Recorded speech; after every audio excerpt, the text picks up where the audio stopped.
ఈరోజు తెలంగాణ గవర్నర్ శ్రీ విశ్వదేవ్ వర్మ గారిని భారతీయ జనతా పార్టీ ఒక ప్రతినిధి మండలి వారిని కలవడం జరిగింది.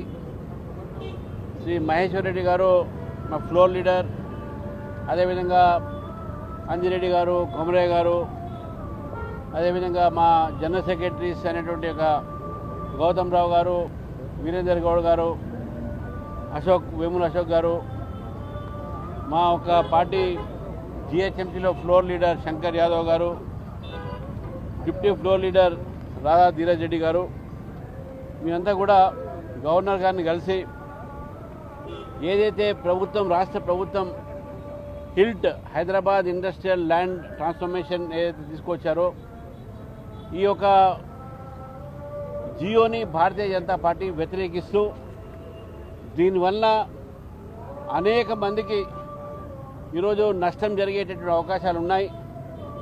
అంతేకాకుండా ల్యాండ్ కన్వర్జన్స్ పేరు మీద హిల్ట్ అనేటటువంటి ఒక జియో ద్వారా హైదరాబాద్ నగరంలో ఉన్నటువంటి ఒక ఏవైతే ఇండస్ట్రీస్కు ఆ రోజు కేటాయించిన భూములు ఉన్నాయో అది రియల్ ఎస్టేట్లో ఒక సంస్థలకు దారాదత్తం చేసేటటువంటి ఒక ప్రయత్నం.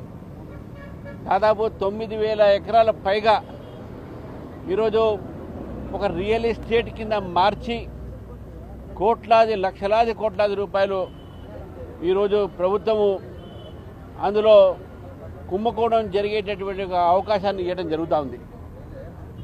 ఈ సందర్భంగా హిల్ట్ అనేటటువంటి ఒక పాలసీ ఏది ఉందో దీని ద్వారా ప్రభుత్వం ఒక ఖజానా నింపడానికి చేస్తున్నటువంటి ఒక నేపథ్యంలో ఈ భూములన్నీ కూడా అనేక సంవత్సరాల క్రితము ఇండస్ట్రీస్కి అలాట్ అయినాయి. అప్పుడు ఉన్నటువంటి ఒక ధర ఇప్పుడు ఉన్నటువంటి ధరని మీరు కంపేర్ చేసుకున్నా కూడా బుక్ వాల్యూ సబ్ రిజిస్ట్రార్ ఆఫీస్లో ఉన్నటువంటి ఒక ఏదైతే రేట్స్ ఉన్నాయో అది మార్కెట్ రేట్ కన్నా చాలా తక్కువగా ఉంటుంది. మనం చూసినాము మొన్ననే ఒక ప్రైవేట్ సంస్థ హైదరాబాద్కు అవతల 151 కోట్లకు ఒక ఎకరం కొనడం జరిగింది. మరి ఈ నేపథ్యంలో ఈ హిల్ట్ ఉన్నటువంటిగా ఇండస్ట్రియల్ ఏరియా ఉందో హిల్ట్ కింద ఈ ఇండస్ట్రియల్ ఏరియా భూములు దాదాపు వేరే తక్కువ రేటుకు రియల్ ఎస్టేట్ వాళ్లకు దొరికే అవకాశాలు దొరుకుతున్నాయి. 30% సంబంధించినటువంటి డిపాజిట్ ఎస్ఆర్ఓ రేటు కింద చేసేస్తే ప్రభుత్వానికి ఎంత నష్టం వస్తుంది అనే విషయాన్ని మనం ఆలోచించాలి. నడుస్తున్న ఇండస్ట్రీస్ కూడా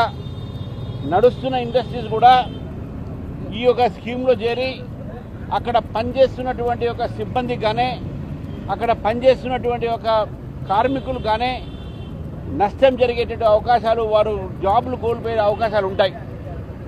రెండో వైపు గతంలో ఈ యొక్క ప్రాంతంలోనే హైదరాబాద్ చుట్టుపక్కల ప్రాంతంలో చాలామంది రైతులు మా భూముల్ని కూడా కన్వర్ట్ చేయండి అని చెప్తే ఆ భూములు ఇంకా కన్వర్ట్ కాలే. కానీ ఇండస్ట్రియల్ భూములు మాత్రం రియల్ ఎస్టేట్ కోసం మాత్రం చేస్తూ ఉన్నారు. ఈ ప్రభుత్వము రియల్ ఎస్టేట్ చేస్తుందా, పరిపాలన చేస్తుందా అనే విషయాన్ని మనం గుర్తించాలి.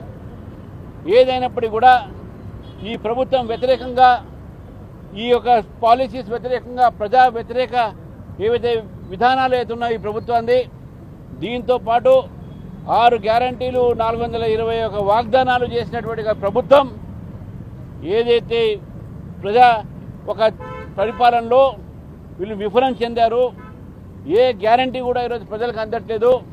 ప్రభుత్వం వ్యతిరేకంగా డిసెంబర్ 7వ తారీఖు నాడు ఇందిరా పార్క్ దగ్గర మహాధారణ కూడా చేస్తూ దీన్ని కూడా వ్యతిరేకించి జిహెచ్ఎంసీ ఒక విస్తరణ కూడా వ్యతిరేకించి భారతీయ జనతా పార్టీ హైదరాబాద్ ప్రజల్ని కోరుతూ ఉంది.